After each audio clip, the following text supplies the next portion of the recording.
The amount of protein that people need is dependent largely upon a person's size and their age. Generally, it's about 0.8 grams of protein per kilogram of body weight. So for me, that's about 50 or 60 grams a day. Now, for somebody who's younger than me and maybe a man who's lifting weights, they might need 1.2 to 1.7 grams per kilogram of body weight. So that's about twice what I'm having.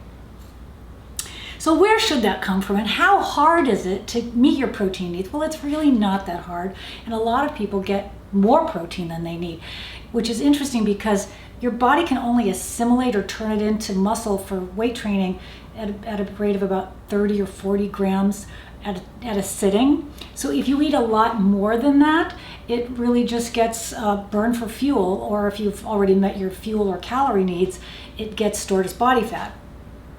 So let me just go over where that protein might come from.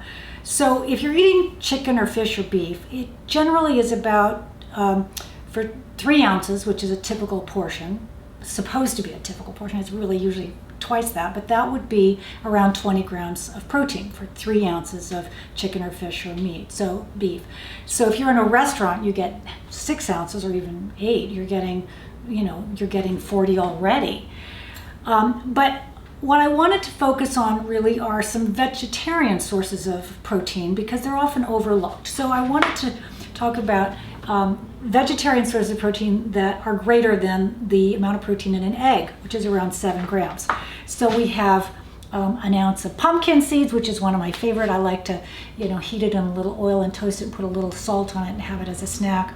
An ounce of almonds, half a cup of black beans, which of course also gives you the fiber. Interestingly enough, the Ezekiel bread, the flourless bread that's got a lot of grains in it, it's 5 grams of protein per slice. So this humble almond butter sandwich has about 15 grams of protein by the time you add the almond butter. But I wanted to show you what I've been eating this summer lately. I'm kind of on this quinoa jag because guess what? A cup of quinoa has 8 grams of protein. And what I like to do is have a variety of these vegetarian sources of protein. And I've been making this quinoa salad with, I don't do it the same way every time, but red bell pepper. I've got some red onion, black beans, corn, of course, and cilantro. And I used this bitchin sauce that's almond based. I hate to say that word.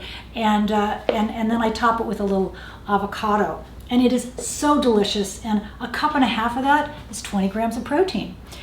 So listen, it's not that hard to meet your protein needs, and protein is really important.